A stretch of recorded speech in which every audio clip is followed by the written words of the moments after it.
Friends, welcome back to my YouTube channel. ಎಲ್ಲರೂ ಹೇಗಿದ್ದೀರಾ? ಎಲ್ಲರೂ ಚೆನ್ನಾಗಿದ್ದೀರಾ ಅಂತ ಅನ್ಕೊತೀನಿ. ನಾನು ಕೂಡ ತುಂಬಾ ಚೆನ್ನಾಗಿದ್ದೀನಿ. ಇನ್ನಿದು ಬುಧವಾರ ಮತ್ತು ಗುರುವಾರದ ವ್ಲಾಗ್ ಆಗಿರುತ್ತೆ. ಬುಧವಾರ ಬೆಳಗ್ಗೆಯಿಂದನೇ ವ್ಲಾಗ್ನ ಸ್ಟಾರ್ಟ್ ಮಾಡ್ಕೊಂಡಿದ್ದೀನಿ. ಬೆಳಗ್ಗೆ ಅಂತಂದರೆ ತಿಂಡಿ ಮಾಡೋದ್ರಿಂದ. ತಿಂಡಿಗೆ ಇವತ್ತು ನಾನು ಪುಳಿಯೋಗರೆ ಮಾಡೋಣ ಅಂತ ಅಂದ್ಕೊಂಡೆ. ಪುಳಿಯೋಗರೆನ ಇವತ್ತು ಸ್ವಲ್ಪ ನನ್ನ ಸ್ಟೈಲಲ್ಲಿ ಮಾಡೋಣ ಅಂತ ಅಂದ್ಕೊಂಡೆ. ನಾರ್ಮಲಾಗಿ ಎಲ್ಲರೂ ಮಾಡ್ತಾರಲ್ಲ ಹಂಗಲ್ಲದೆ ಸ್ವಲ್ಪ ನನ್ನ ಸ್ಟೈಲಲ್ಲಿ ಮಾಡೋಣ ಅಂತ. ಗೊತ್ತಿಲ್ಲ, ನಾರ್ಮಲಾಗಿ ಬೇರೆಯವರು ಕೂಡ ಈ ಥರ ಮಾಡಿರ್ತಾರೆ ಅಂತ ಅನಿಸುತ್ತೆ. ನಾನು ಈ ಥರ ಮಾಡ್ತೀನಿ. ಒಂದ್ಸರಿ ನೀವು ಕೂಡ ಟ್ರೈ ಮಾಡಿ ನೋಡಿ. ಇನ್ನು ಪುಳಿಯೋಗರೆನ ನಾನು ಸಾಮಾನ್ಯವಾಗಿ ಹೆಚ್ಚಾಗಿ ಮಾಡೋಕ್ಕೋಗಲ್ಲ. ಯಾಕಂದರೆ ಅದು ತಿಂದರೆ ಏನೋ ಗೊತ್ತಿಲ್ಲ, ದಿನಪೂರ್ತಿ ಎದೆ ಉರಿತಾ ಇರುತ್ತೆ, ಅಷ್ಟು ಜೀರ್ಣ ಆಗುತ್ತೆ ಅಂತ ಅನಿಸಲ್ಲ. ಹಾಗಾಗಿ ನಾನು ಹೆಚ್ಚಾಗಿ ಮಾಡೋಕ್ಕೋಗಲ್ಲ. ಅಪರೂಪನೇ ಪುಳಿಯೋಗರೆ ಮಾಡೋದು. ನನ್ನ ಹಸ್ಬೆಂಡ್ಗೂ ಕೂಡ ಹಾಗೆ ಆಗುತ್ತೆ. ಹಾಗಾಗಿ ಜಾಸ್ತಿ ಪುಳಿಯೋಗರೆನ ಮಾಡಲ್ಲ ನಮ್ಮ ಮನೇಲಿ. ಇವತ್ತು ಯಾಕೋ ತಿನ್ನಬೇಕು ಅಂತ ಅನ್ನಿಸ್ತು, ಹಾಗಾಗಿ ಪುಳಿಯೋಗರೆ ಮಾಡೋಣ ಅಂತ ಅಂದ್ಕೊಂಡೆ. ಇನ್ನು ಪುಳಿಯೋಗರೆ ಮಾಡೋದಕ್ಕೆ ಅಂದ್ಬಿಟ್ಟು ನಾನು ಬಾಣಲಿ ಇಟ್ಕೊಂಡಿದ್ದೀನಿ. ಬಾಣಲಿಗೆ ಒಂದು 4 ಸ್ಪೂನಷ್ಟು ಎಣ್ಣೆ ಹಾಕ್ಕೊಂಡಿದ್ದೀನಿ.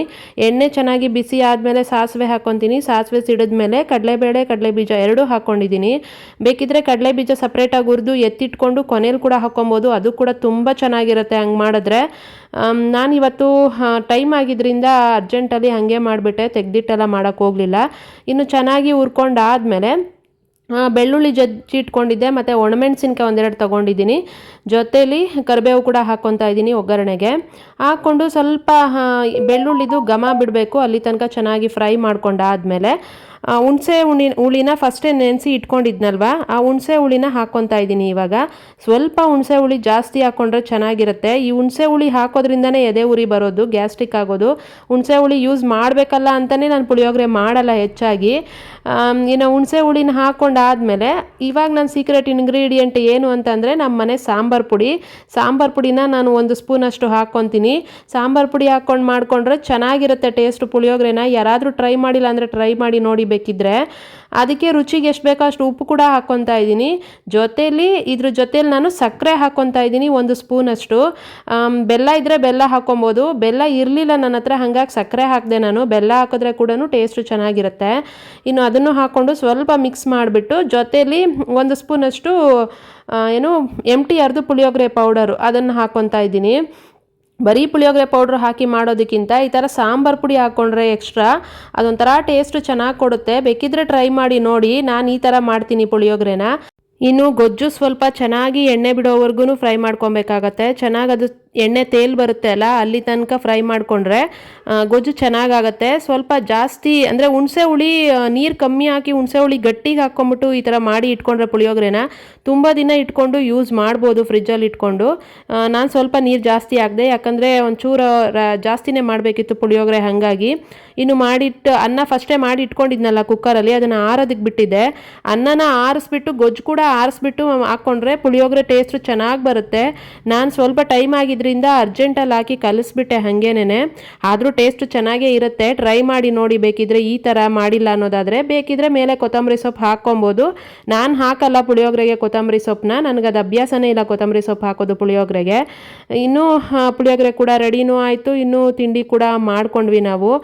ಟೇಸ್ಟು ನಿಜವಾಗ್ಲೂ ಚೆನ್ನಾಗಿತ್ತು. ಬೇಕಿದ್ರೆ ಟ್ರೈ ಮಾಡಿ. ಈ ಥರ ಯಾರಾದರೂ ಟ್ರೈ ಮಾಡಿಲ್ಲ ಅನ್ನೋದಾದರೆ, ಸಾಂಬಾರು ಪುಡಿ ಯೂಸ್ ಮಾಡಿಲ್ಲ ನಾವು ಪುಳಿಯೋಗರೆಗೆ ಅನ್ನೋದಾದರೆ ಟ್ರೈ ಮಾಡಿ ನೋಡಿ.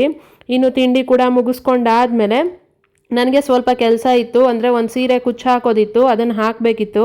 ಹಾಗಾಗಿ ಆ ಕೆಲಸ ಮಾಡೋಣ ಅಂತ ಅಂದ್ಬಿಟ್ಟು ಕೂತ್ಕೊಂಡೆ. ಈ ನಡುವೆ ನನಗೆ ಯಾವ ಕೆಲಸಗಳು ಮಾಡೋದಕ್ಕೂ ಟೈಮೇ ಸಾಕಾಗ್ತಾ ಇಲ್ಲ ಅಂತ ಅನ್ನಿಸ್ತಾ ಇದೆ. 5 ನಿಮಿಷ ಟೈಮ್ ಬಿಡುವಿರಲ್ಲ, ಒಂದಾದ್ಮೇಲೆ ಒಂದು ಕೆಲಸಗಳು ಬಂದೇ ಬರ್ತಾ ಇರ್ತವೆ. ಇನ್ನು ಕುಚ್ಚು ಹಾಕೋದಕ್ಕೆ ಅಂದ್ಬಿಟ್ಟು ದಾರನೆಲ್ಲ ಸುತ್ತಿ ರೆಡಿ ಮಾಡಿ ಇಟ್ಕೊತಾ ಇದ್ದೀನಿ. ಅಷ್ಟರಲ್ಲಿ ನನ್ನ ತಂಗಿ ಬೇರೆ ಫೋನ್ ಮಾಡಿದ್ಲು, ಕಾಂತಾರ ಮೂವಿಗೆ ಹೋಗೋಣ ಅಂತ ಅಂದ್ಬಿಟ್ಟು. ನಾನು ಅದಕ್ಕೆ ಕೆಲಸ ಇದೆ ಅಂದೆ. ಅವಳು ನೋಡಿದ್ದೀನಿ ನಾನು, ಆದರೆ ಅವಳ ಮಗ ನೋಡಿರಲಿಲ್ಲ, ಅಂದರೆ ನನ್ನ ತಂಗಿ ಮಗ ನೋಡಿರಲಿಲ್ಲ. ಅವನಿಗೆ ತೋರಿಸ್ಬೇಕಾಗಿತ್ತು ಮೂವಿನ. ಅವ್ನು ಕೇಳ್ತಾ ಇದ್ದ, ನೋಡಬೇಕು ಅಂತ ಇದ್ದ ಅಂತ ಅಂದ್ಲು. ಅದಕ್ಕೆ ನೆನೆ ಸರಿ ಆಯಿತು ಹೋಗೋಣ ಅಂತಂದೆ. ಸರಿ, ಅವಳಿನ್ನೂ ಬರೋದು ಲೇಟ್ ಆಗುತ್ತೆ, ಅಷ್ಟರಲ್ಲಿ ಸ್ವಲ್ಪ ಕೆಲಸ ಮಾಡ್ಕೊಳ್ಳೋಣ ಅಂದ್ಬಿಟ್ಟು ನಾನು ಸೀರೆಗೆ ಕುಚ್ಚು ಹಾಕೋದಕ್ಕೆ ಅಂತ ಕುತ್ಕೊಂಡಿದ್ದು ರೆಡಿ ಮಾಡ್ಕೊತಾ ಇದ್ದೆ. ಆದರೆ 11 ಗಂಟೆ ಶೋಗೇನೆ ಹೋಗ್ಬಿಡೋಣ, ಆಮೇಲೆ ನನಗೆ ಕೆಲಸ ಇದೆ ಅಂತ ಅಂದ್ಲು. ಸರಿ ಆಯಿತು, ಟಿಕೆಟ್ ಬುಕ್ ಮಾಡಿಬಿಡು ಅಂತಂದೆ. ಅದರಲ್ಲೇನೋ ಜಾಸ್ತಿ ತೋರಿಸ್ತಾ ಇದೆ ಬುಕ್ ಮೈ ಶೋ ಅಲ್ಲಿ. ಬೇಡ, ಇಲ್ಲೇ ಹೋಗಿ ತೊಗೊಳ್ಳೋಣ ಅಂತಂದ್ಲು. ಸರಿ ಆಯಿತು ಬಾ ಅಂತಂದೆ. ಅವಳು ಬರೋಷ್ಟರಲ್ಲಿ ನಾನು ಸ್ವಲ್ಪ ದಾರಗಳನ್ನೆಲ್ಲ ರೆಡಿ ಮಾಡಿ ಇಡ್ತಾ ಇದ್ದೆ. ಅಷ್ಟರಲ್ಲಿ ಅವಳು ಬಂದೇ ಬಿಟ್ಲು ಬೇಗನೆ. ಇನ್ನು ಬಂದಿದ್ದ ತಕ್ಷಣ ಸರಿ ಆಯಿತು, ನೀನು ಹೋಗಿ ಟಿಕೆಟ್ ತೊಗೊಂಬಂದ್ಬಿಡು, ನಾನು ಅಷ್ಟರಲ್ಲಿ ಸ್ವಲ್ಪ ಕೆಲಸ ಮಾಡ್ಕೊಂಬಿಡ್ತೀನಿ, ಇನ್ನೂ 11 ಗಂಟೆಗಲ್ವಾ ಅಂತಂದೆ. ಸರಿ ಆಯಿತು ಅಂತ ಹೋಗಿ ಅವಳು ಟಿಕೆಟ್ ಕೂಡ ತೊಗೊಂಬಿಟ್ಟು ಮತ್ತೆ ಫೋನ್ ಮಾಡಿದ್ಲು. ಆದರೆ ಅಷ್ಟರಲ್ಲಿ ನಮ್ಮಮ್ಮ ಬೇರೆ ಗಾಡಿ ತೊಗೊಂಡು ಎಲ್ಗೋ ಹೋಗಿದ್ರು. ಸರಿ ಆಯಿತು ಬಾ ನೀನೇ ವಾಪಸ್ಸು ಅಂದೆ. ಬಂದು ಕರ್ಕೊಂಡು ಹೋದ್ಲು ನನ್ನ ವಾಪಸ್ಸು. ಇಲ್ಲೇ ಮನೆ ಹತ್ರನೇ, ತುಂಬ ದೂರ ಏನಲ್ಲ ಥಿಯೇಟ್ರ್ ಇರೋದು. ಹಾಗಾಗಿ ಬಂದು ಕರ್ಕೊಂಡು ಹೋದ್ಲು. ಇನ್ನು ಥಿಯೇಟ್ರ್ ಹತ್ರ ಎಲ್ಲ ಗಾಡಿ ಹಾಕೋಕ್ಕೆ ಜಾಗ ಸಿಗತ್ತೋ ಇಲ್ವೋ ಅಂದ್ಬಿಟ್ಟು ನಾವು ಇಲ್ಲೇ ಒಂದು ಅಂಗಡಿ ಮುಂದೆ ಹಾಕ್ಬಿಟ್ವಿ. ಇಲ್ಲೇ ಹಾಕ್ಬಿಟ್ಟು ಹೋದರೆ ಬರೋವಾಗ ಮತ್ತೆ ಎತ್ಕೊಳ್ಳೋಕ್ಕೆ ಈಸಿ ಆಗುತ್ತೆ, ಅಲ್ಲಾದರೆ ಜನಗಳು ಇರ್ತಾರೆ ಅಂತ ಅಂದ್ಕೊಂಡು ಹೋಗಿದ್ದು. ಇನ್ನು ಹೋದ್ವಿ, ನಾವು ಥಿಯೇಟ್ರ್ ಹತ್ರ ಕೂಡ ಹೋದ್ವಿ. ಅಷ್ಟರಲ್ಲಿ ಎಲ್ಲರೂ ಹೋಗ್ಬಿಟ್ಟಿದ್ರು ಒಳಗಡೆ, ನಾವೇ ಲೇಟು. ಸರಿ ಆಯಿತು ಅಂದ್ಬಿಟ್ಟು ಒಳಗಡೆ ಹೋದ್ವಿ. ನನ್ನ ತಂಗಿ ಮಗ ಅಲ್ಲೇ ಕುತ್ಕೊಂಡು ಕಾಯ್ತಾ ಇದ್ದ, ಇವಳು ನನ್ನನ್ನು ಕರ್ಕೊಂಬರೋದಕ್ಕೆ ಬಂದಿದ್ಲಲ್ಲ, ಹಾಗಾಗಿ. ಇನ್ನು ಒಳಗೋಗಿ ಕುತ್ಕೊಂಡ್ವಿ. ಇನ್ನೂ ಮೂವಿ ಏನು ಸ್ಟಾರ್ಟ್ ಆಗಿರಲಿಲ್ಲ. ನೋಡಿದ್ರೆ ಥಿಯೇಟ್ರಲ್ಲಿ ಜನ ಇಲ್ಲ. ಇವತ್ತು ವೀಕ್ ಡೇ ಅಲ್ವಾ, ವೀಕ್ ಡೇನಲ್ಲಿ ಜನ ಅಷ್ಟಾಗಿರಲ್ಲ, ಕಮ್ಮಿನೇ ಇರ್ತಾರೆ. ಹಾಗಾಗಿ ಸರಿ ಆಯಿತು ಬಿಡು, ಹೋಗಲಿ, ಆರಾಮಾಗಿರುತ್ತೆ, ಎಲ್ಲಿ ಬೇಕೋ ಅಲ್ಲಿ ಕುತ್ಕೊಬೋದು ಅಂದ್ಬಿಟ್ಟು ನಮ್ಗೆ ಸೀಟಿಗೆ ನಂಬರ್ ಏನು ಕೊಟ್ಟಿರಲಿಲ್ಲಲ್ಲ, ನಮ್ಗೆ ಎಲ್ಲಿ ಬೇಕೋ ಅಲ್ಲಿ ಕುತ್ಕೊಬೋದಿತ್ತು. ಹಾಗಾಗಿ ಆರಾಮಾಗಿ ನಮ್ಗೆ ಎಲ್ಲಿ ಚೆನ್ನಾಗಿ ಕಾಣುತ್ತೆ ಅಲ್ಲಿ ಬಂದು ಕುತ್ಕೊಂಡ್ವಿ. ವೀಕ್ ಡೇಸಲ್ಲಿ ಬಂದರೆ ಹಿಂಗಿರುತ್ತೆ, ಆರಾಮಾಗಿ ನಮ್ಗೆ ಎಲ್ಲಿ ಬೇಕೋ ಅಲ್ಲಿ ಕುತ್ಕೊಂಡು ನೋಡ್ಬೋದು, ಚೆನ್ನಾಗಿರುತ್ತೆ ನೋಡೋದಕ್ಕೆ. ವೀಕೆಂಡಲ್ಲಿ ಹೋಗ್ಬಿಟ್ರೆ ಒಂಥರ ಜನ ಜಾಸ್ತಿ ಇರ್ತಾರೆ ಅಲ್ಲ, ಆವಾಗ ನೋಡೋದಕ್ಕೆ ಸ್ವಲ್ಪ ಹಿಂಸೆ ಆಗುತ್ತೆ. ಆದರೆ ಜನ ಇದ್ದಾಗ ನೋಡಿದ್ರೇ ಚೆನ್ನಾಗಿ ಅನಿಸುತ್ತೆ ಫಿಲಿಮು. ಲೋಕಲ್ ಥಿಯೇಟ್ರ್ಗಳಲ್ಲಿ ಹಿಂಗೆ ನೋಡೋದೇ ಚೆಂದ. ಮೂವಿ ಮುಗಿಸಿ ಆಚೆ ಬಂದು ನೋಡಿದ್ರೆ ಫುಲ್ಲಾಗಿ ಮಳೆ ಬರ್ತಾ ಇದೆ ಜೋರಾಗಿ. ಅಯ್ಯೋ ದೇವ, ನನಗೆ ಖಾಲಿ ಥಿಯೇಟ್ರಲ್ಲಿ ಬೇರೆ ತುಂಬ ತಲೆನೋವು ಬಂದುಬಿಡ್ತು ಆ ಸೌಂಡ್ ಎಫೆಕ್ಟ್ಗೆ. ಸಿಕ್ಕಾಬಟ್ಟೆ ಸೌಂಡ್ ಎಫೆಕ್ಟ್ ಕೊಡ್ತಾರೆ ನಮ್ಮ ಥಿಯೇಟ್ರಲ್ಲಿ. ಅದು ಸೌಂಡ್ಗೆ ನಂಗೆ ಜಾಸ್ತಿ ತಲೆನೋವು ಬಂದುಬಿಡ್ತು. ಆಚೆ ಬಂದರೆ ಮಳೆ ಬೇರೆ ಬರ್ತಾ ಇದೆ, ಹೊಟ್ಟೆ ಬೇರೆ ಹಸುವಾಗ್ತಾ ಇದೆ. ನೋಡಿದ್ರೆ ಮಳೆಲೇ ನೆನ್ಕೊಂಡು ಸರಿ ಆಯಿತು ಅಂತ ಬಂದ್ವಿ ಮನೆಗೆ. ಒಂದು ಅರ್ಧ ಗಂಟೆ ವೆಯ್ಟ್ ಮಾಡಿದ್ವಿ, ಮಳೆ ನಿಲ್ಲಿಲ್ಲ. ಎಷ್ಟೊತ್ತಂತ ನಿಂತ್ಕೊಳ್ಳೋದು ಅಲ್ಲಿ, ಸಾಕಾಗೋಯ್ತು ನನಗೆ. ಅದಕ್ಕೆ ಸರಿ ಆಯಿತು ಹೋಗೋಣ ಅಂತ ಅಂದ್ಬಿಟ್ಟು ಬಂದುಬಿಟ್ವಿ. ಸ್ವಲ್ಪ ಹನಿ ಕಮ್ಮಿ ಆದಮೇಲೆ ಬಂದುಬಿಟ್ವಿ, ನೆನ್ಕೊಂಡೆ ಪರವಾಗಿಲ್ಲ ಅಂತ ಅಂದ್ಬಿಟ್ಟು. ಎಷ್ಟೊತ್ತು ಮನೆಗೆ 5 ನಿಮಿಷ ಹೋಗ್ಬಿಡೋಣ ಅಂತ.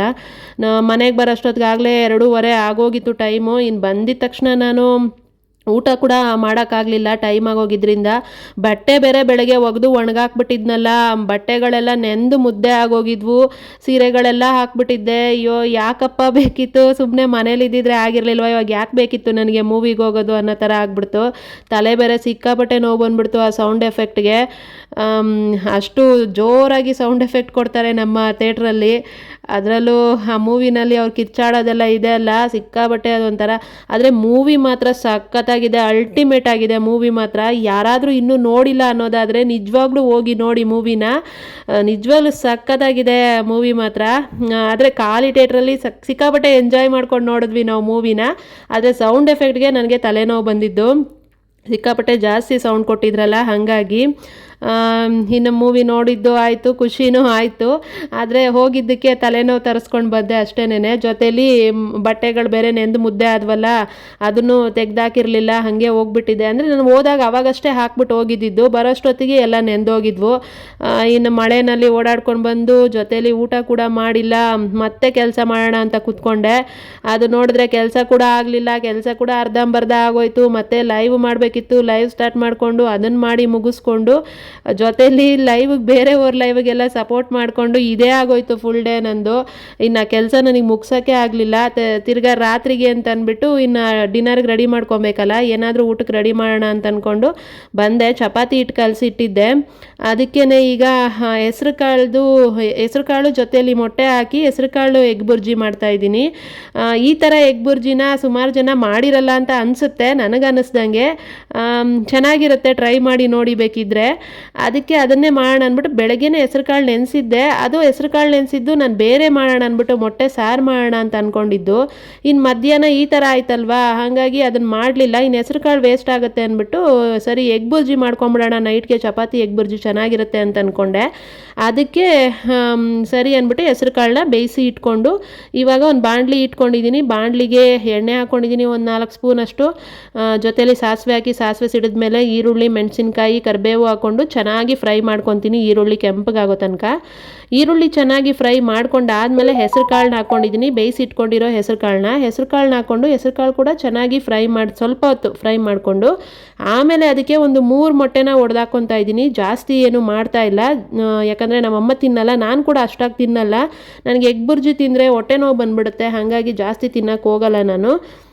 ಅದೇನೋ ಗೊತ್ತಿಲ್ಲ, ಬೇಯಿಸಿರೋ ಮೊಟ್ಟೆ ಆದರೆ ತಿಂದರೆ ಏನೂ ಆಗಲ್ಲ. ಎಗ್ ಬುರ್ಜಿ ಅಥವಾ ಆಮ್ಲೆಟು ಈ ಥರ ಏನಾದರೂ ನಾನು ತಿಂದೆ ಅಂದರೆ ನನಗೆ ಹೊಟ್ಟೆ ನೋವು ಬರುತ್ತೆ ಸಡನ್ನಾಗಿ, ಹಂಗಾಗಿ ನಾನು ಜಾಸ್ತಿ ತಿನ್ನೋಕ್ಕೆ ಹೋಗಲ್ಲ. ಅದಕ್ಕೆ ಸ್ವಲ್ಪನೇ ಮಾಡ್ಕೊಂಡಿದ್ದು. ಅದಕ್ಕಂತಲೇ ಹೆಸ್ರು ಕಾಳು ಹಾಕಿದೆ. ಹೆಸ್ರು ಕಾಳು ಹಾಕಿ ಮಾಡಿಕೊಂಡ್ರೆ ತಂಪಾಗುತ್ತೆ, ಮೊಟ್ಟೆ ಹೀಟ್ ಅಲ್ವಾ, ಅದು ಅಲ್ಲಿಗಲ್ಲಿಗೆ ಬ್ಯಾಲೆನ್ಸ್ ಆಗುತ್ತೆ ಮತ್ತು ಟೇಸ್ಟ್ ಕೂಡ ಚಪಾತಿಗೆ ಸಖತ್ತಾಗಿರುತ್ತೆ. ಟ್ರೈ ಮಾಡಿ ನೋಡಿ ಬೇಕಿದ್ದರೆ, ನಿಜವಾಗ್ಲೂ ಚೆನ್ನಾಗಿರುತ್ತೆ. ಈ ರೆಸಿಪಿನ ಯಾರಾದರೂ ಟ್ರೈ ಮಾಡಿಲ್ಲ ಅಂದರೆ ಟ್ರೈ ಮಾಡಿಬಿಟ್ಟು ನನಗೆ ಕಮೆಂಟ್ ಮಾಡಿ ಹೇಳಿ.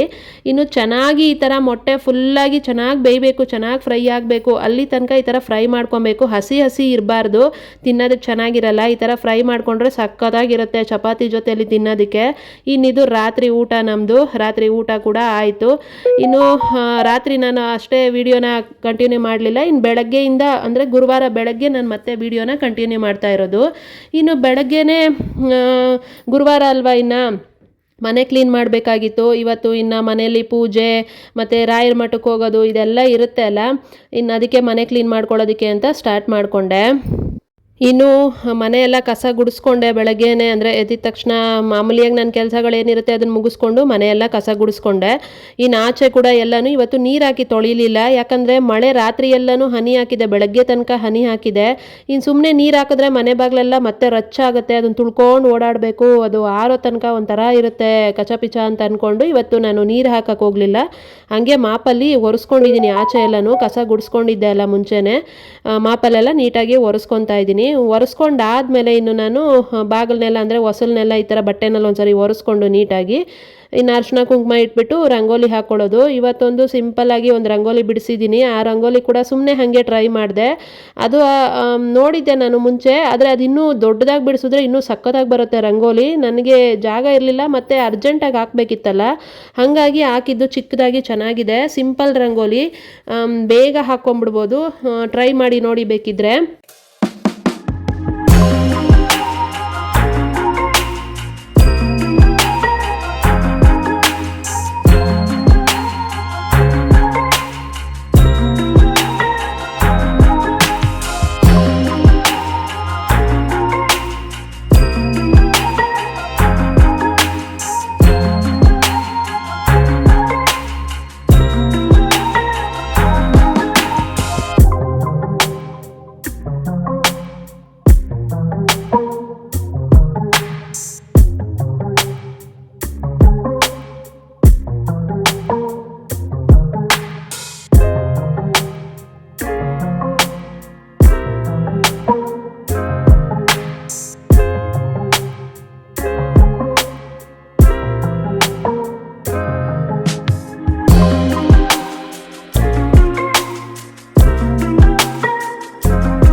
ಬಿಡಿಸೋದಕ್ಕೆ ತುಂಬ ಈಸಿಯಾಗಿದೆ ರಂಗೋಲಿ ಇದು.